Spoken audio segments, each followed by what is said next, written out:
Okay, lesson 3. Like last week, we have an extra subject.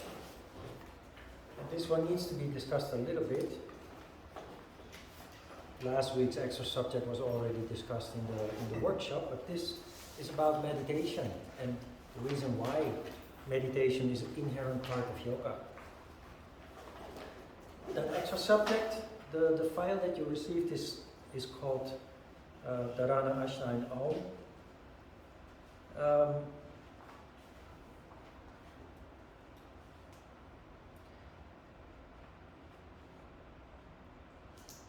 Yoga is science of control.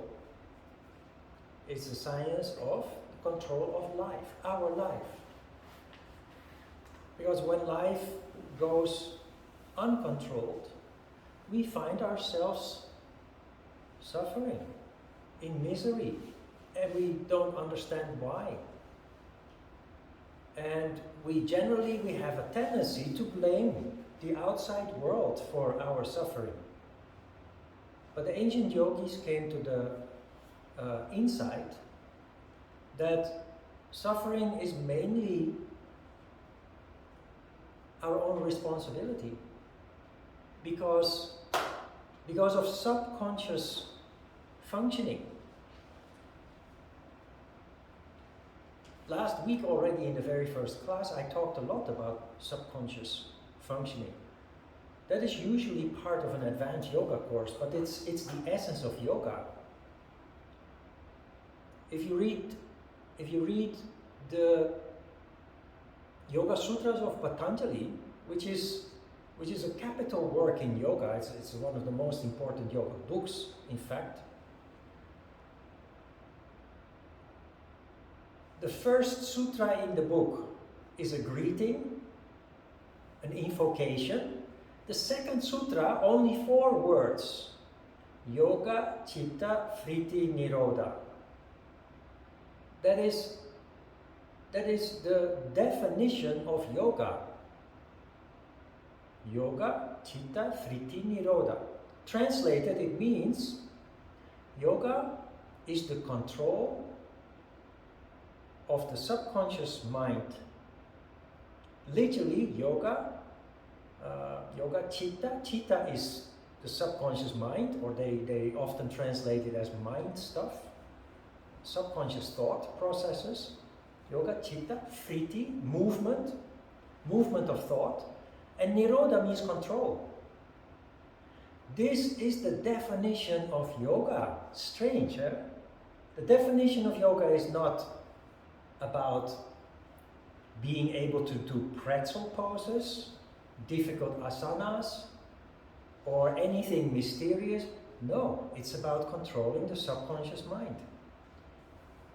It's the second sutra of the book, and the rest of the book basically is about explaining how the mind works and how to take control of it. There are very few people, also among yoga teachers, who know this. Or some of them may be able to literally recite the sutra, the text of the sutra, including the number of the sutra and the chapter of the sutra, but they can't explain in a practical way what it means.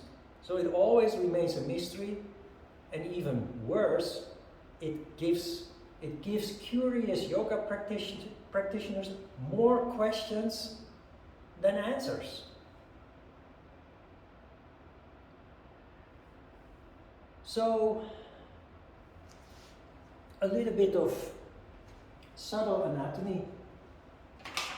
We talked about the chakras. We will discuss them in detail starting from lesson 13, but they will already come into play.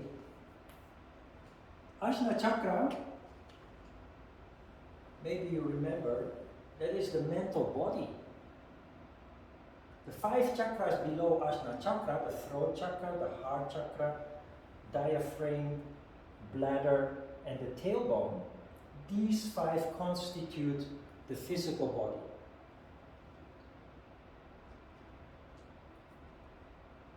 Energy in the universe has a tendency, a natural tendency, to condense.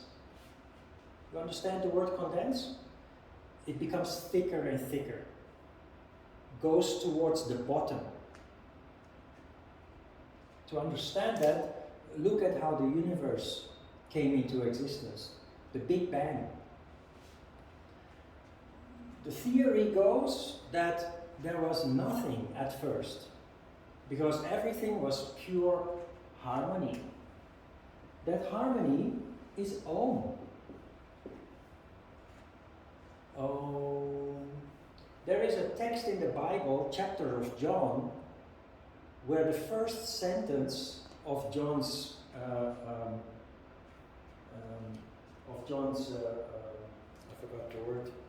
Anyway, of John's chapter starts with the words, "First there was the Word."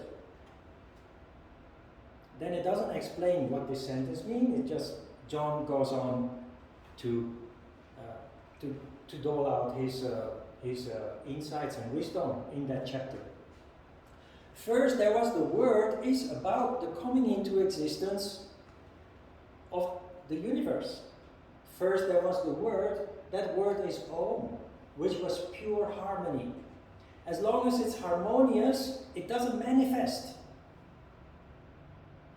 But the moment that it became disturbed, that there's no harmony anymore, energy starts to move, and when energy moves, it will manifest. In the Bible, symbolically, that is described as first there was the Word, pure harmony, paradise. What disturbed the harmony? Sin.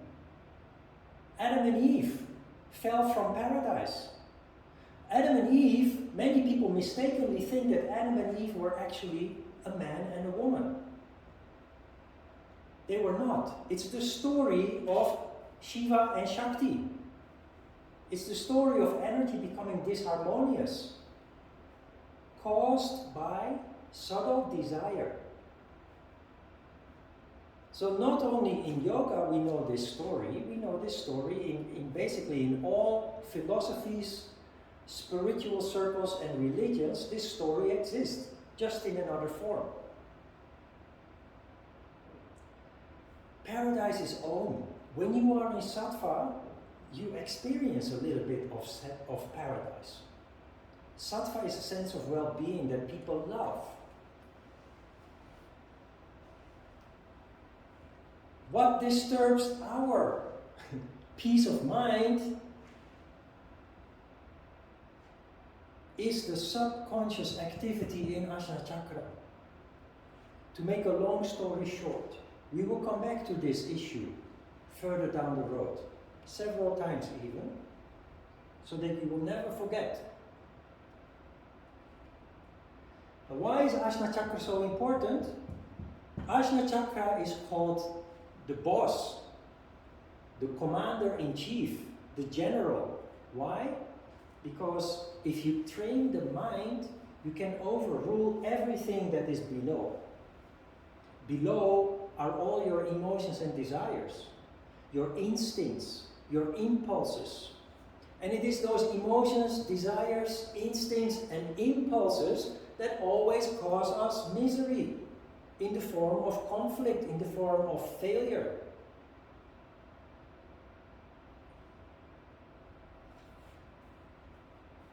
You read in the handout that I gave you, that I sent you, a little anecdote about a yogi called Aurobindo Ghosh. Aurobindo Ghosh was a rebel, and he shook things up and said, "We have done yoga, the past couple of 100 years, we have done yoga wrong. It leads to trouble. And there are still yoga communities that teach you to start concentrating, meditating on the bottom, at the lowest chakra. And from there, work your way up." Sri Aurobindo Ghosh said, "No, this is dangerous, because If you do not develop Ajna chakra first, the power of thought, control of thought, and you start with the lower chakras, you activate your lower emotions and desires. And with the first chakra, you stimulate instinctive sexuality. So that is sexuality that is not based on romanticism or eroticism. It's just raw sexuality, like animals have this raw tendency to procreate. It's a natural tendency. We will talk about that in the second session too. So stimulating your lower emotions and desires will just cause more instability and more conflict with your surroundings and within yourself as well. Sri Aurobindo Ghosh said, no, we have to restore yoga back to its origins and start with Ajna chakra. Concentration, meditation, and contemplation. Dharana, the title of the handout,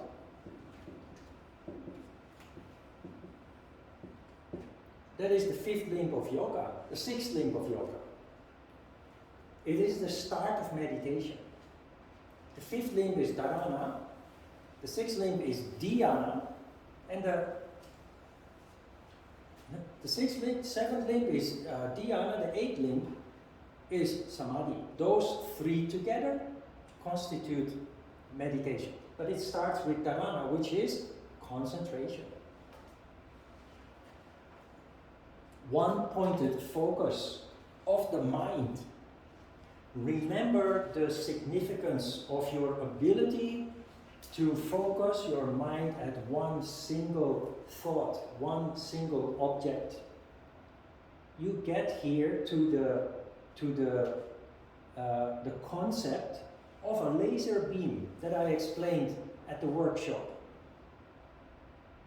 Energy in general is ineffective because it just scatters.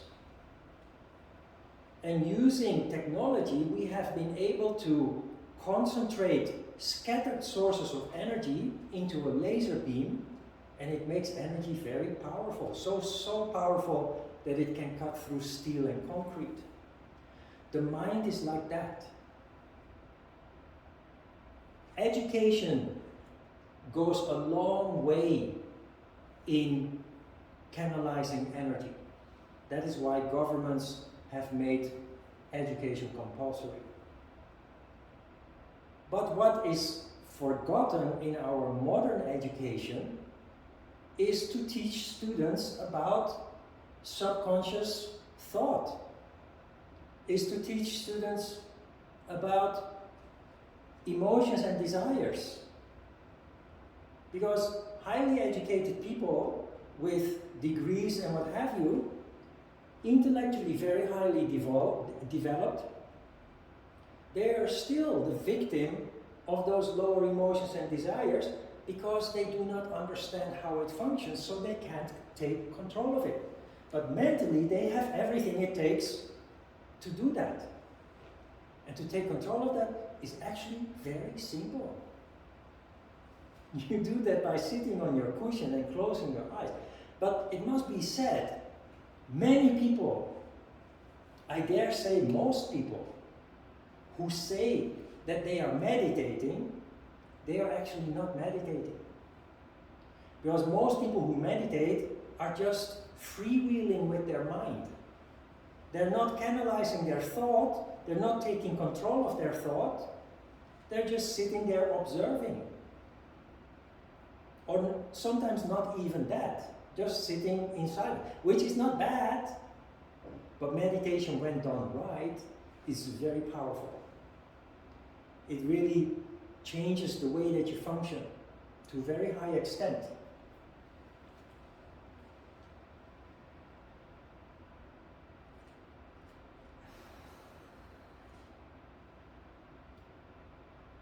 So Ajna chakra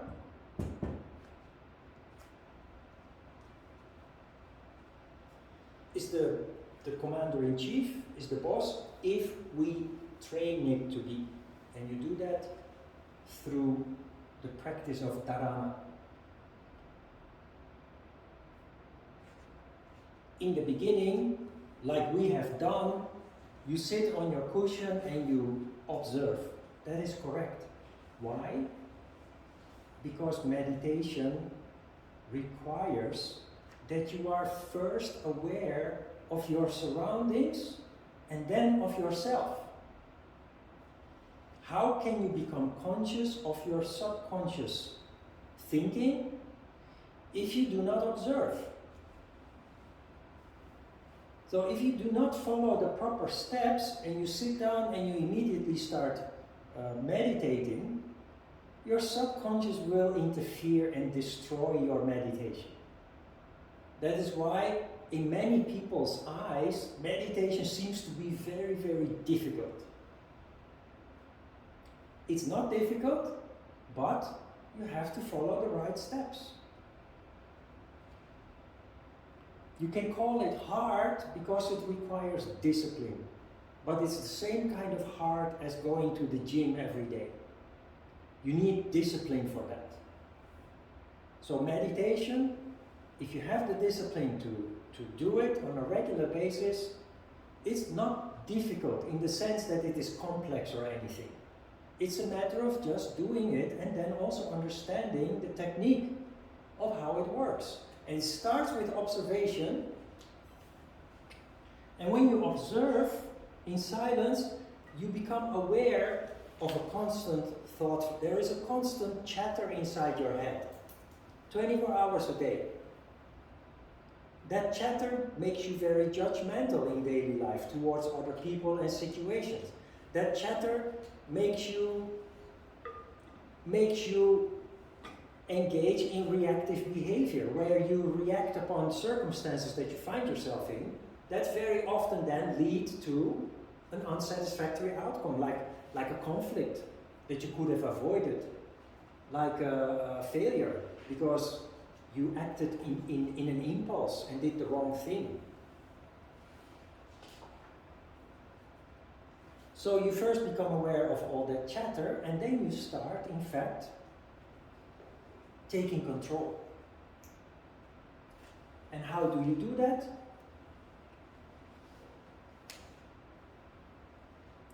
Last week, when we finished the second meditation, I asked you if you noticed something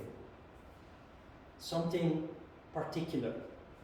And nobody actually said, yes, I did. Except Emma, of course, because she already knows. Gabriella? I remember that I started hearing like a voice,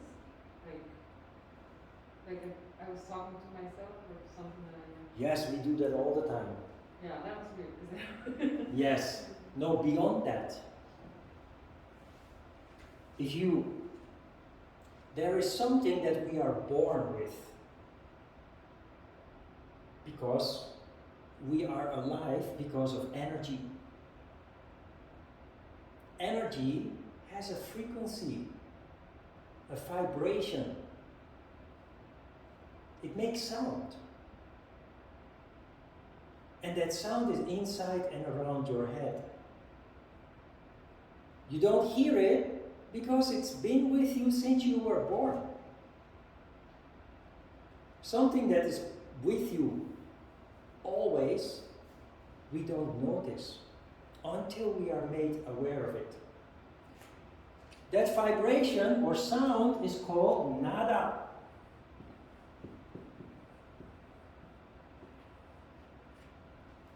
And nada, again, sadly, most yoga professionals have never heard this word. But we are going to study the Bible of yoga, the Hatha Yoga Pradipika. And nada is mentioned already in the first chapter. It is mentioned like 5 times or so. It is a tragedy that most yoga professionals have never heard of it, leave alone that they understand it. And nada is a vibration. It's also called the mysterious sound or the inner sound. Why is nada important? Because this is our tool with which we meditate. The ancient yogis developed this method, and it has gone lost throughout the centuries.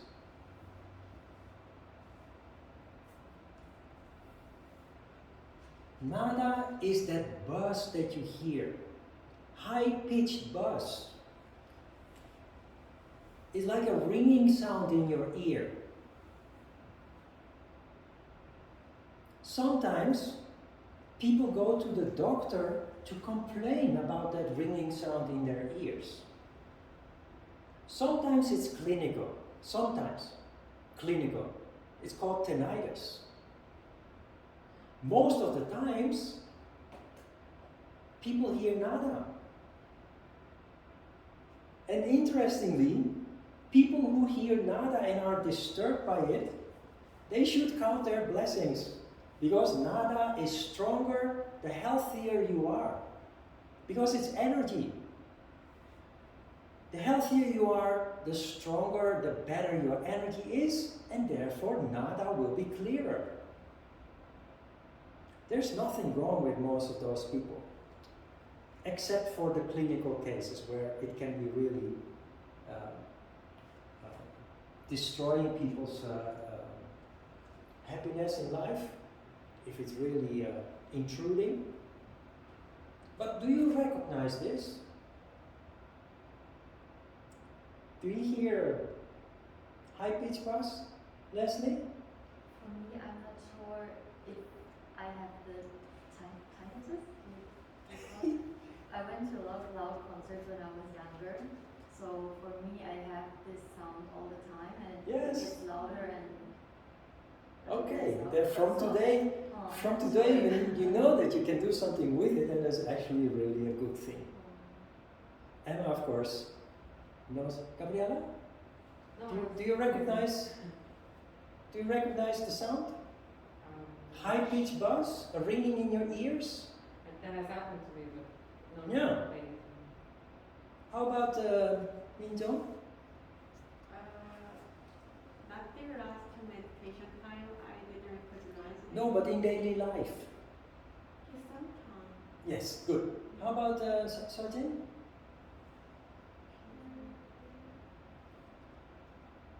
I became aware of nada when my yoga teacher explained about it.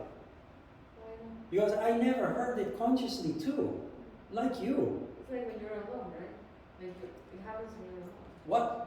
What I immediately remembered when Ajita explained to the class what nada is like, I thought, of course, I've heard it all my life. As a child, in the Netherlands, children have to go to bed 6 o'clock. After dinner, you brush your teeth and you have to go to bed, young children. Later, you are allowed to go to bed at 7 o'clock, and then when you're a teenager, 8 o'clock, but very strict. And every day, even Saturday, Sunday, every day the same.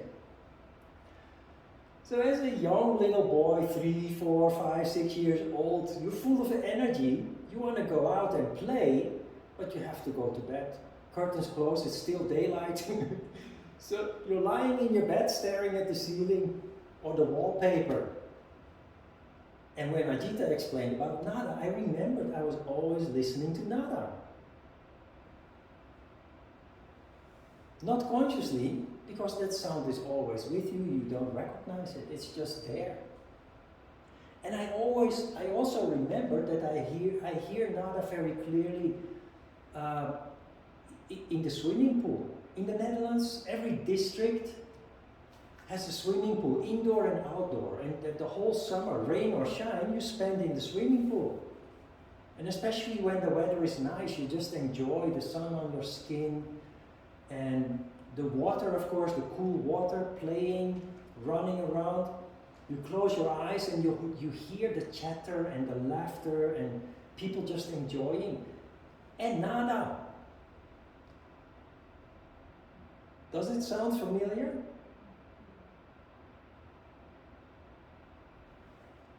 It's also when you come home in the evening after a busy day and you're really tired. What do? You throw your back in the corner, you crash on the sofa, And just for a moment or two, you just want to do nothing. What are you doing? They call it buzzing out. Why do they call it buzzing out? Because nada is very loud. Also when you're sick. When you're sick, energy goes to work to heal you, to recover. So when you're tired and when you're sick, nada is very loud. You recognize it too now? As soon as you said sick, yeah. Yeah, okay. So everybody recognizes it. From today in our meditation, we will try to discover nada consciously. It's easier than you think. But why is this important? Because nada will become our focal point. It is completely neutral. You can concentrate, meditate on an object or a thought, but an object or a thought always leads to distraction. It leads to a train of thought. Before you know it, you just wander away in a train of thought that distracts you. Nada is completely neutral. Well, maybe it may remind you of the swimming pool when you were younger. But we have a technique for that too, how to deal with that. We will come back to that. So this is what you do. Dharana.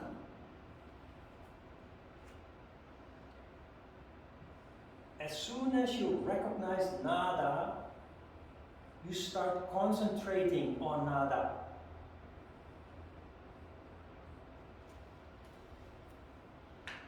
Just try to listen intently on nada to nada without allowing yourself to be distracted by thoughts. And that is where it becomes challenging. Because thoughts are often subconscious. You don't even realize that you're thinking and not listening to nada anymore. But because you're sitting there in silence, no other activities, there comes a point rather soon that you realize, oh, I'm not listening to nada anymore. Let's go back. And this is where meditation really starts to become meditation, which many people claim to do, but are actually not doing. Because they don't take control of the thought process. Because they're not really focusing their mind on one single point, which is nada in our case. So concentration goes this way, internal. Nada will become stronger as a result of that. Your energy circulation accelerates as a result of that. But then comes the thought. And a thought is external. So the arrow goes this way. Now you have a thought. It may take a couple of seconds before you realize the thought, but the moment that you realize the thought, you say, this is not nada, I have to go back. So you force yourself to stop following the thought that distracts you. You simply go back to nada. And in the beginning, this happens every second or two or three. It happens very frequently.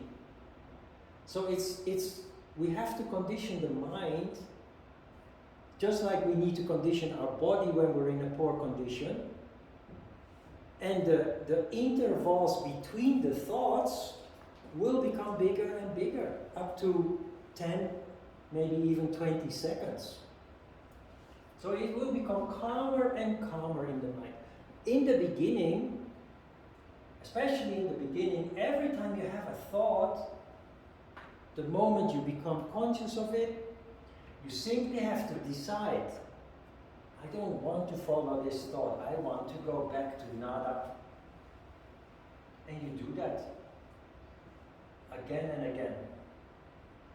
I would almost use the word relentlessly, because it happens so many times that the thought comes to interfere with our concentration. So relentlessly bring it back Bring your concentration back to nada.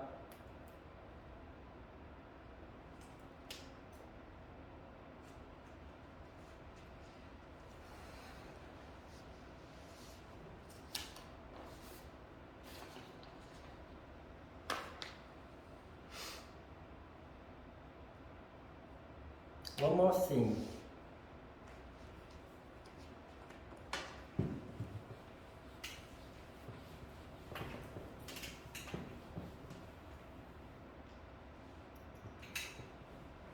A little bit of anatomy of the brain, but simple.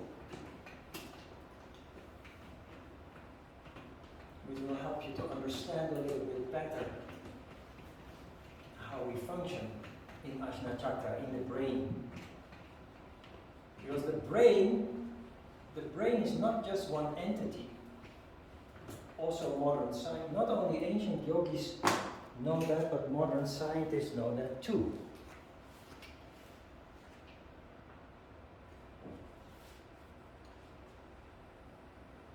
This is your brain.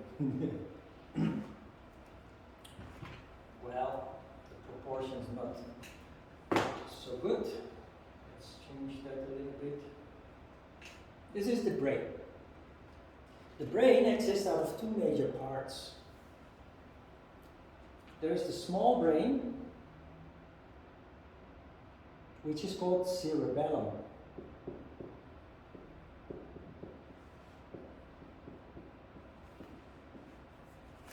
Small brain.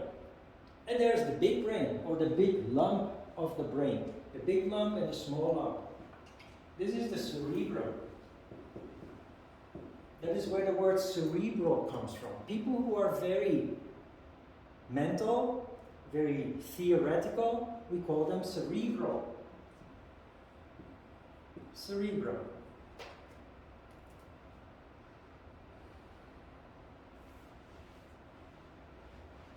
Ancient people, before education existed,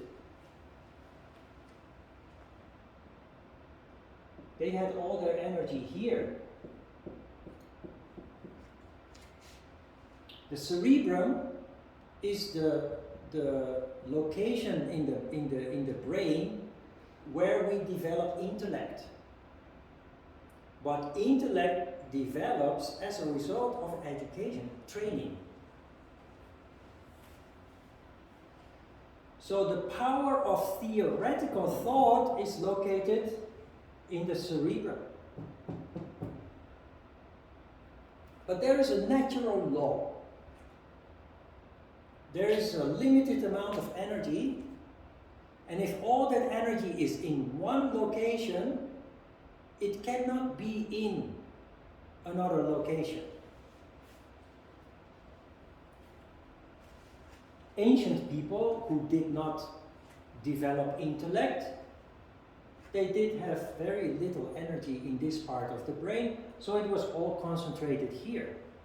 Is that a bad thing? No, because in the small lumps of the brain we have intuition, sensitivity. That is why people with low intellect, they are superstitious. What is superstition? Superstition is usually not understanding subtle phenomena. Maybe you have grandparents who are very superstitious. They believe in all kinds of phenomena, in nature for example. They believe in ghosts, they believe in spirits. As highly educated people, we have become so rational, we do not believe anymore in subtle phenomena. Because we cannot rationalize them. But ancient people, they're not stupid. Uneducated people are not stupid. On the contrary, they are much more connected with nature and the environment than we are with our well-developed intellect. They are sensitive. They feel the energies when they walk through a forest or when they are close to the sea. And they call it spirits. We laugh at that because of our highly developed cerebrum, there is no energy here anymore. We don't feel what they feel.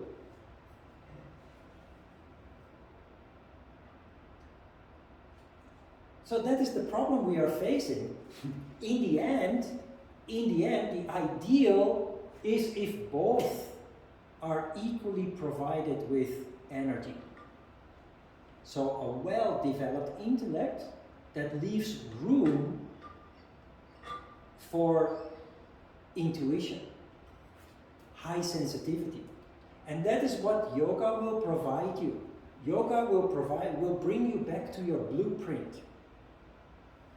20 years of compulsory education, all the countries where we come from, Ecuador, Korea, America, Germany, the Netherlands,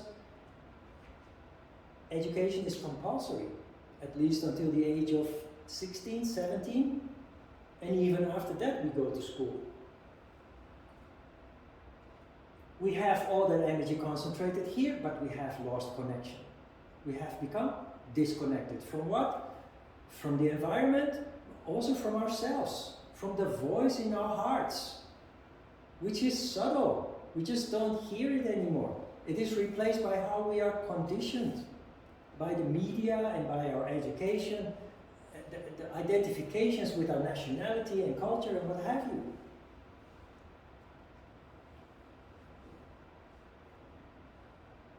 Last week we talked about truthfulness and people that start living the illusion of being someone else, the identification with an idol, with somebody they admire, a movie star or a sports star or a rock star. That is because all their energy is here and they are disconnected from the self because there is very little energy here. It is this phenomenon that actually explains how it is possible that so many people, especially in advanced countries with very advanced education, actually end up becoming disconnected. Highly educated, but disconnected.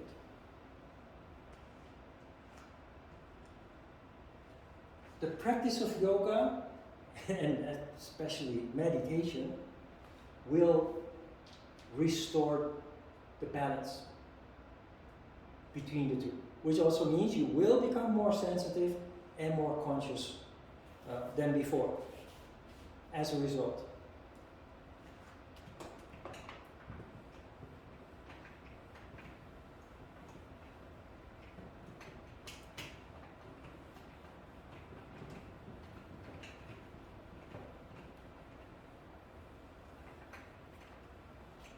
And that is of course a good thing. And we will, part of this course is that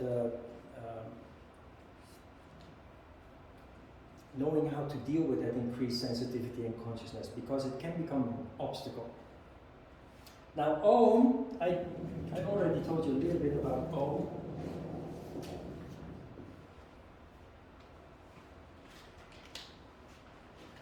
AUM is in fact harmony. Before the Big Bang of the universe, there was only AUM, a harmonious vibration.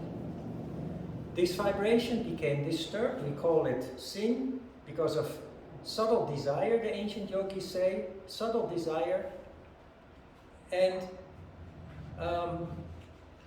let me draw it on the board. First, there is harmony, pure harmony. A subtle desire makes an indent. So the energy slowly starts to undulate, it starts to wave between plus and minus, rajas and tamas. With time, those undulations become more and more pronounced. And the process of creation occurs here, where the undulation is so big that it crests, like the wave that is approaching the coast, the beach. At some point, the wave crests. Here is what is called Anu,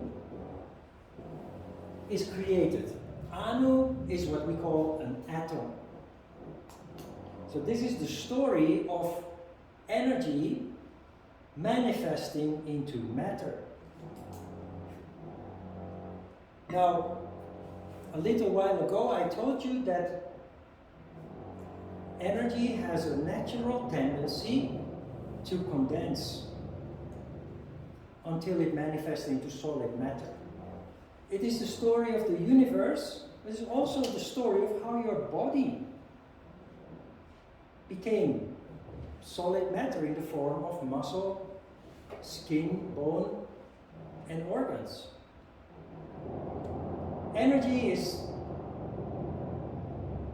becomes disharmonious, becomes disturbed, and starts to condense. Then it becomes gas. Gas continues to condense, and it becomes liquid. Liquid continues to condense, and it manifests into solid matter. You are spirit, which is energy. You see where this is going? Spirit condenses, becomes gas, becomes liquid, becomes solid matter. Your physical body is the end product of that condensation of energy. So you exist out of energy, gases, liquids, and atoms, solid matter. Your whole being is all these. Now with the chakras, the reason why we get in trouble is because while we are alive in this physical body, energy continues to manifest towards the bottom. That is why our lives, all our thought processes, all the decisions that we make subconsciously are heavily influenced by sexuality and fear. These are two biggest influencers of how we function, our decision making.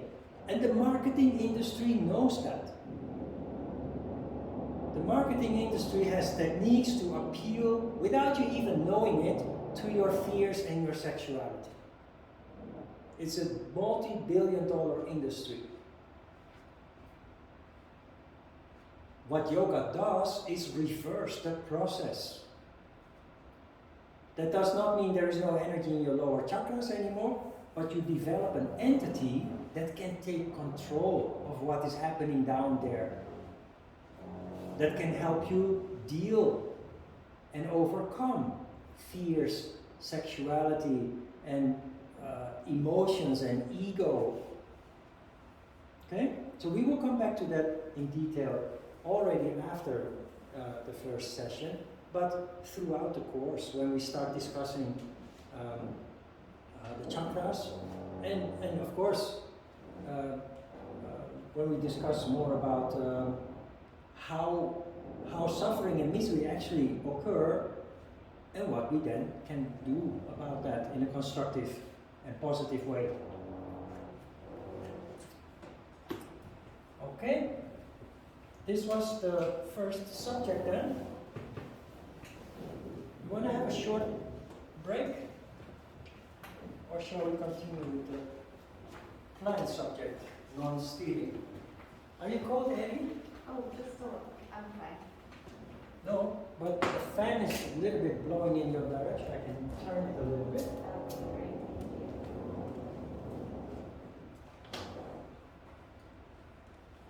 You know, when I started teaching in the studio, I used to sit there. But then the people in the back of the class complained about the cold from the fan. So, because I'm a little bit hot myself, I decided to sit here. And people who are a little bit coldish can sit there because it will be warmer in the back. But we turn the fan and it will be okay.